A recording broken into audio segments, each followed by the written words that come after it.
Jean-Pascal Aubert, bonjour. Bonjour Sophia. Merci de votre présence dans le cadre du MBA Leading Innovation. Merci de m'avoir invité. Alors, on va parler quelques minutes ensemble du leadership, de votre vision, de votre expérience, de votre opinion sur le leadership, qui est un vaste terme. Si on revient sur votre carrière professionnelle qui est longue et qui est assez riche, qu'est-ce que vous diriez ? Alors, je crois que j'ai eu la chance de participer aux grandes aventures technologiques dans le domaine des télécoms et de l'informatique depuis 25 ans. Je pense que c'est une chance parce qu'il faut à la fois l'opportunité et puis il faut que ça puisse se présenter. Donc j'ai participé à la fois à tout ce qui a été le démarrage dans la Silicon Valley. Après, j'ai participé au tout début des télécoms en dirigeant le laboratoire de recherche d'Alcatel. J'ai participé à l'aventure nucléaire puisque j'ai été un de ceux qui ont conçu l'usine de La Hague. Et puis après, j'ai eu la chance de participer à l'aventure du mobile en tant que patron d'informatique de Bouygues Télécom, puis de SFR. Et puis, c'était quand ça ? Oh, c'était il y a à peu près 5-6 ans. Donc, et puis après, j'ai eu l'occasion d'être au niveau du transport aérien mondial, donc d'avoir une vision internationale. Donc c'est de la chance, je suis content d'avoir pu participer à toutes ces aventures. Plein d'aventures différentes qui vous ont conduit vers l'entrepreneuriat aujourd'hui. Tout à fait, puisque j'ai monté une société de conseil et je suis resté finalement dans ce qui était une grande partie de ma carrière, c'est-à-dire l'innovation dans les télécoms. Finalement, c'est deux passions, à la fois l'innovation et puis les télécoms. Ce qui me permet peut-être d'utiliser tout ce que j'ai fait dans ma vie. Donc vous conseillez les telcos, les opérateurs télécoms, dans quoi ? Dans leur stratégie ? Dans leur stratégie, dans la mise en œuvre de ces stratégies, soit par l'informatique, soit directement aussi l'innovation. Je rapporte l'innovation. C'est assez intéressant de voir un peu ces cycles finalement où on voit les telcos qui ont été très très innovantes à un moment donné. C'était certainement l'endroit où il fallait être pour être innovant, avec des sociétés qui deviennent plus matures et qui maintenant recherchent une innovation différente. Et je crois que l'histoire des télécoms et ce qui va se passer dans les 10 prochaines années, ça va être finalement se réinventer pour ces industries, comme c'est réinventé d'autres industries, l'électricité et précédemment l'automobile. Et donc il va falloir se réinventer pour être de nouveau performant. Ça serait quoi votre vision des prochaines années dans le domaine des telcos et des hautes technologies ? Moi, je pense que alors des technologies, si on le prend de façon générale, je pense qu'il va y avoir, on va avoir l'utilisation de plus en plus importante de tout ce qui est réseaux sociaux. Donc, je pense qu'aujourd'hui, on en parle beaucoup, mais c'est plus qu'on utilise des réseaux sociaux, c'est un phénomène culturel. La capacité que vous allez faire ou tout faire en demandant à vos pairs ce qu'ils font, en utilisant ces systèmes. Je pense que c'est quelque chose qui est une révolution culturelle et dont on va voir l'impact parce que les générations qui nous suivent l'utilisent beaucoup plus que nous. Ça aussi, c'est quelque chose qu'il va falloir mesurer. Moi, j'utilise beaucoup moins ces systèmes qu'utilise ma fille. Et encore mon fils est encore plus jeune, il utilise encore 10 fois plus que moi. Il ne vit que grâce à ça. Donc, il y a beaucoup d'évolutions simultanées. Donc ça, c'est certainement ce qui va bouger beaucoup. Après, vous avez la spécificité des télécoms, où moi, je trouve que j'ai eu la chance de connaître deux industries, qui est l'industrie dans le domaine du transport aérien et l'industrie des télécoms, que j'ai vécu de moments de ma carrière différents. Et ce que j'espère qu'il n'arrivera pas dans le télécom, c'est ce qui est arrivé aux compagnies aériennes, c'est-à-dire finalement être quelque chose qui permet un voyage. L'exemple que je fais, c'est vous prenez un billet d'avion, votre billet d'avion il coûte en moyenne $80 à peu près, mais vous dépensez dans le voyage $1000. Finalement, la compagnie aérienne qui est indispensable pour faire un voyage, pour partir en vacances, ne récupère qu'une toute petite partie de la valeur et encore moins de la marge. L'opérateur télécom, ce qui peut lui arriver de pire, c'est finalement se retrouver comme un tuyau stupide et finalement permettre beaucoup de choses. En particulier, on sait qu'aujourd'hui, l'arrivée de la 4e génération, ce sera quelque chose qui va changer, c'est un game changer, ça va changer l'évolution, le mode de comportement des gens. Mais les gens vont faire beaucoup de choses avec, mais est-ce que l'opérateur va récupérer une partie de la valeur ? C'est un enjeu stratégique. Et je crois que pour beaucoup, ils vont chercher à essayer de récupérer une partie de cette valeur et ne pas se retrouver dans un coin et de finalement perdre cette partie de la valeur. Et donc après, l'évolution, s'il n'y arrive pas, ce sera la consolidation brutale. Et la consolidation brutale, on sait que c'est le pouvoir économique qui va certainement être dominant. Et malheureusement, en général, l'Europe n'est pas toujours le mieux placée pour ça. Donc création de valeur, innovation. Le leadership dans tout ça, est-ce que ça sous-tend la création de valeur et l'innovation ? Le leadership, c'est c'est un élément indispensable. Pour moi, le leadership, si vous voulez, moi je suis passionné de sport de compétition, j'en ai fait, mes enfants en font, et je pense que c'est la capacité à quelqu'un ou un groupe d'individus, parce que souvent un leader, c'est pas forcément une personne, ça peut être un groupe d'individus, on n'en parle pas assez souvent, à obtenir d'une équipe, d'une société, l'atteinte d'objectifs, en les motivant, en leur donnant aussi les moyens, en créant l'ambiance. C'est ça qui fait le leadership. Et c'est ça qui fait. Mais il faut qu'il y ait un objectif, et surtout un objectif qu'on peut obtenir en groupe, qui n'est pas un objectif personnel. C'est quelque chose qu'on atteint en groupe. C'est 1 plus 1 égale beaucoup plus que 2. Ouais, c'est collectif. Et c'est cette capacité. Cette capacité, elle peut venir de plein de moyens différents. Ça peut être l'exemplarité. Moi, j'ai connu des leaders qui étaient exemplaires par leur comportement. Presque se sacrifiant eux-mêmes et montrant la direction et montrant qu'il fallait aller dans cette direction. Vous avez un exemple à nous donner de personnes que vous avez croisées? Moi, j'ai rencontré des gens, par exemple, comme Pekila, qui a été le grand patron de Nokia au grand moment de Nokia, qui était un leader exemplaire, de par ses valeurs. Je dirais que c'était tout à fait extraordinaire, parce que sa capacité à montrer l'exemple, sa capacité à toujours croire en l'équipe, considérer que l'équipe était plus importante, à mettre en place ses valeurs dans l'entreprise. Ça aussi, c'est quelque chose qui est important dans le cadre du leadership, que ce soit mis effectivement en place. Ça, c'est un grand leader. J'en ai un autre qui est pour moi un exemple, parce qu'en plus, il est français, qui était Jean-Marie Descarpentries, qui pour moi est certainement le leader que je qualifierais, on peut en plaisantant, du leader gaulois. C'est-à-dire peut-être le côté moins policé, mais la personne qu'on a envie de suivre. Parce qu'il est brillant, il est capable de vous donner une analyse d'un certain nombre de sujets, et vous avez envie de le suivre. Vous avez envie de le suivre parce qu'il donne l'exemple, parce que c'est un personnage tout à fait intéressant. Même sorti du cadre de travail, il reste passionnant. Et d'ailleurs, c'est l'exemple même de quelqu'un qui a été un de mes patrons et qui est resté un ami. Et je lui souhaite d'ailleurs la meilleure santé possible. Donc c'est l'humain en fait qui l'élément fondamental du leader, si on reprend les deux exemples, celui de Nokia. Tout à fait, c'est la partie humaine, c'est la partie des valeurs, l'exemplarité, la capacité à motiver. Ça peut venir de beaucoup de qualités. Si vous prenez par exemple un exemple comme Steve Jobs, je ne pense pas que l'humain, c'était forcément sa première valeur, mais sa capacité à être créatif, sa capacité à montrer l'opiniâtreté dans ses choix, finalement, les gens s'identifiaient à la société, pas forcément à Steve Jobs, mais étaient fiers d'appartenir à Apple. Donc c'est quelque part ce qui fait qu'à un moment donné, un certain nombre de gens obtiennent des résultats en commun et en équipe. D'accord. Donc c'est générer de la confiance? En partie. C'est l'un des éléments. Oui. C'est pas forcément l'élément primordial, c'est le fait que vous êtes entraîné. Il y a des exemples de leaders qui ne sont pas forcément des gens... vous n'avez pas forcément envie de les suivre en dehors du milieu professionnel, mais vous sentez qu'ils ont cette force, cette capacité à vous entraîner, et vous sentez que participer à une équipe qui va gagner. C'est assez compliqué, le leadership. Il y a beaucoup d'aspects dans le côté leadership. Prenez le domaine sportif, par exemple. L'expérience prouve que lorsque vous regardez les équipes, et d'ailleurs c'est assez amusant de voir ce qui se passe avec l'équipe de France, mais lorsqu'on regarde l'analyse des grandes équipes sur 50 ans, on s'aperçoit que les gens qui formaient ces grandes équipes ne s'entendaient pas vraiment avant. Après, ils vous expliquent qu'ils s'entendaient tous, qu'ils sont devenus amis, etc. Mais 80% de ces équipes, c'était des gens qui ne s'entendaient pas ensemble. Mais à un moment donné, il y en a un qui a pris plus le pas sur les autres, et ils ont compris qu'ils pouvaient gagner ensemble, et finalement, ils ont formé une équipe qui devenait une équipe très soudée. Mais ce n'était pas quelque chose de naturel. Donc souvent, quelque part, il y a un moment donné, un point clé, un moment, une personne, qui va fédérer des énergies. Il peut les fédérer sur sa valeur, sur sa qualité, sur son talent, sur son génie aussi, le cas de Steve Jobs. C'est certainement le cas de Zidane. Et donc, il y a un moment donné, cette forme de talent, de génie qui fait que les gens sont fédérés et vont suivre. Donc, c'est pas de l'amitié, c'est pas de l'affectif, c'est on suit parce qu'on a des valeurs communes. Parce qu'à un moment donné, vous avez des valeurs communes et vous vous sentez attiré, vous avez envie de participer à ça. On dit qu'un leader dit souvent « nous » à la place de « je » quand il parle. Qu'est-ce que vous en pensez? Je pense que c'est statistiquement vrai, c'est politiquement correct plus de dire « nous ». Ça sonne bien. Maintenant, je pense que l'histoire a prouvé que des leaders dans d'autres domaines, en particulier dans la politique, utilisent le jeu, en particulier les hommes politiques, parce que vous voulez montrer que vous êtes un leader, en particulier à la société. Donc le jeu peut donner lieu à un moment donné de tout accaparer. Il y a des cas où ça peut être très fort.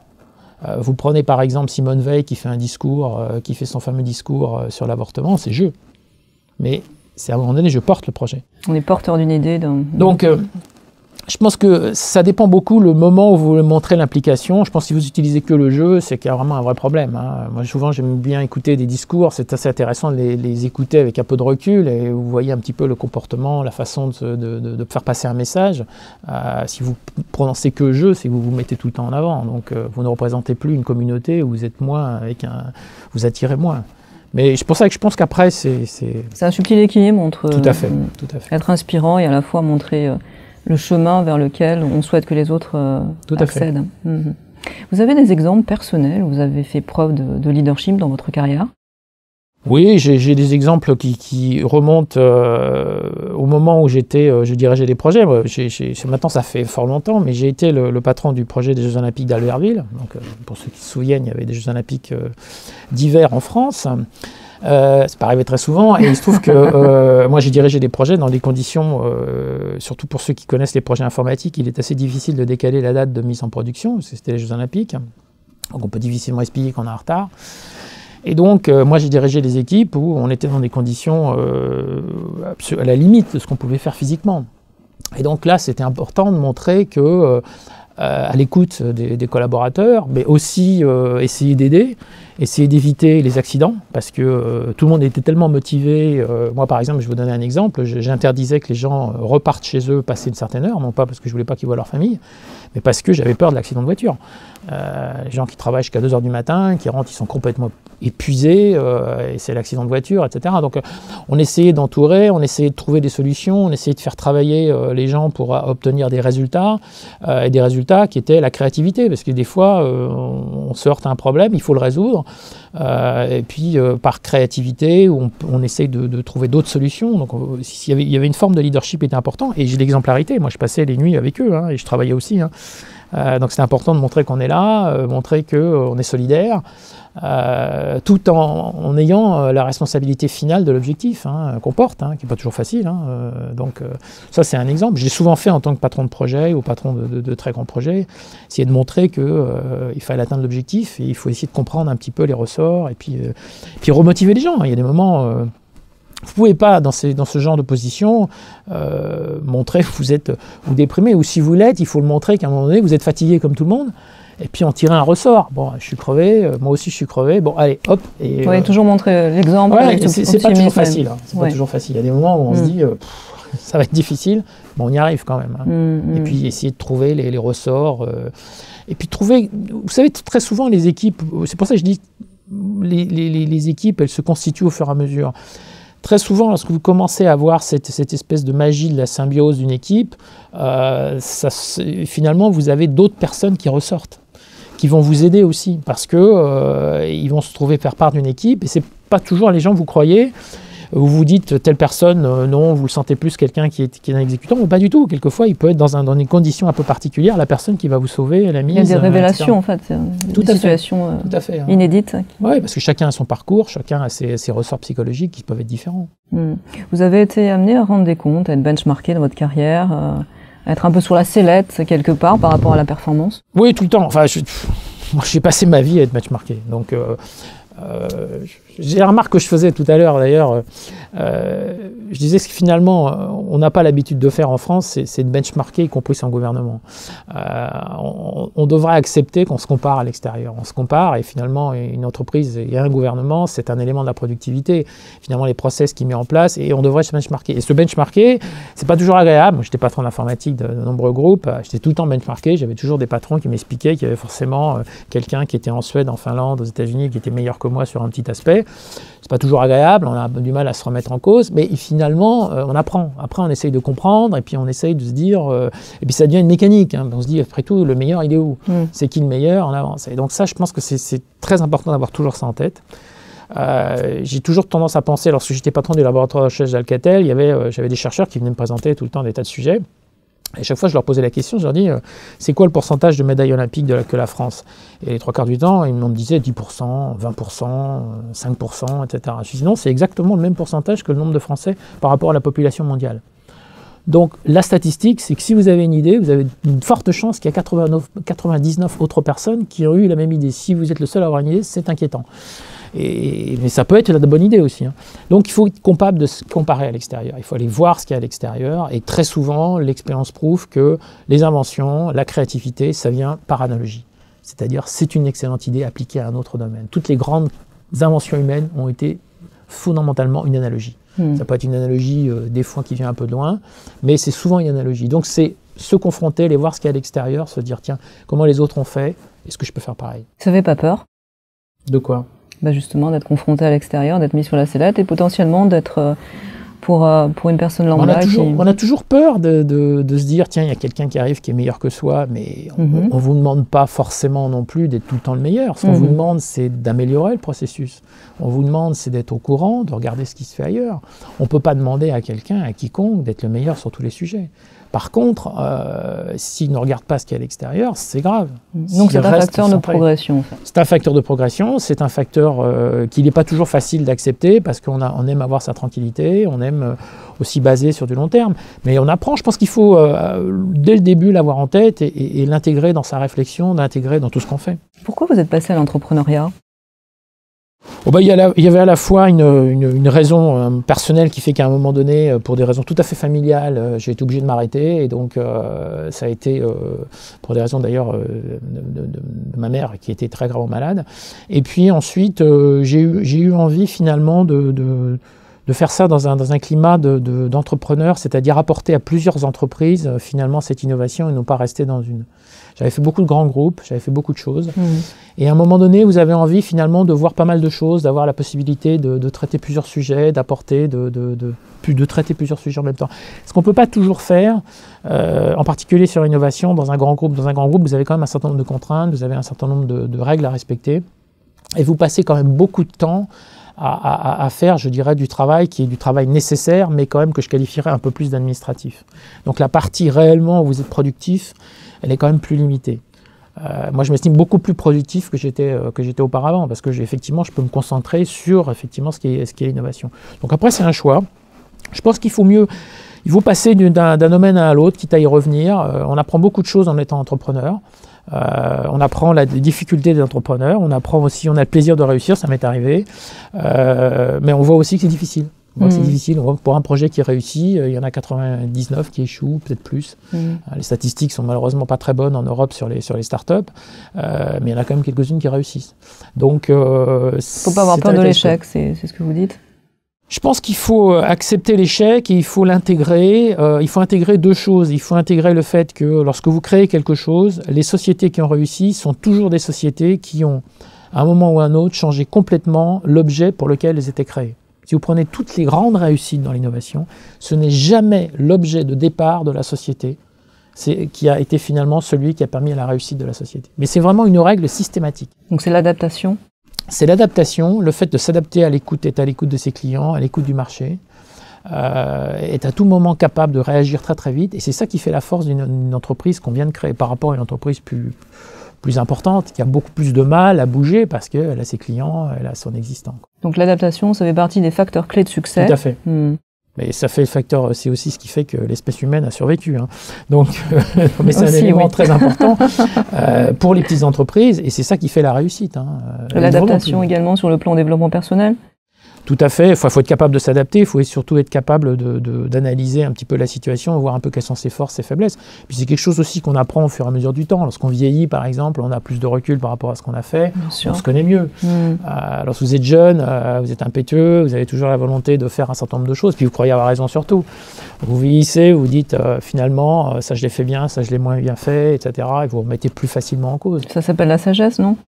C'est une partie de la sagesse, mais vous pouvez vieillir sans jamais être sage. Pour conclure, quels conseils vous donneriez à des managers, ou non d'ailleurs, pour développer leur capacité de leadership ?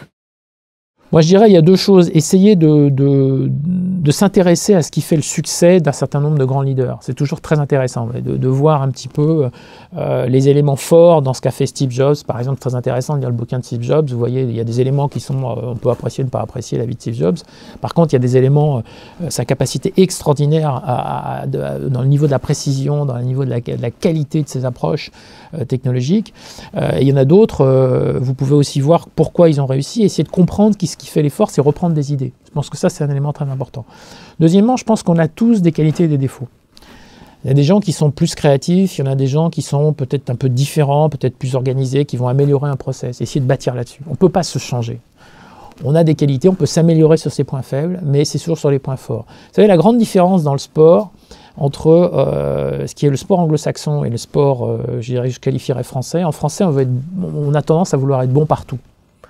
On a des sportifs qui sont au tennis, qui sont bons partout, mais finalement qui sont exceptionnels, souvent dans peu de domaines. On en a quelques-uns d'exceptionnels. Le milieu anglo-saxon, c'est différent. Lorsqu'ils ont un sportif qui est très fort sur quelque chose, ils bâtissent sur ses forces. Et ils en font un sportif exceptionnel. Prenez Nadal, il a un coup exceptionnel, ils en ont fait un sportif hors norme. Pourtant, ce n'est pas le meilleur dans certains sujets. Prenez d'autres sportifs français, ils sont bons partout, mais ils sont exceptionnels sur aucun point. Donc je pense qu'il faut bâtir sur ses forces, il faut essayer de devenir de plus en plus fort. Et moi, je reciterai une phrase de Jean-Marie Descarpentry qui m'avait toujours dit, j'ai repris, c'est que les meilleurs deviennent encore meilleurs. S'appuyer sur ses talents pour devenir encore meilleur. Toujours. Et c'est toujours les meilleurs qui deviennent meilleurs. C'est-à-dire que vous devenez de plus en plus fort sur vos points forts. Et évidemment, quelquefois, vous gommez vos points faibles, mais vous bâtissez sur vos forces. Très bien. Merci beaucoup Jean-Pascal pour ce moment passé ensemble et pour tous ces conseils et d'avoir partagé votre expérience. Merci.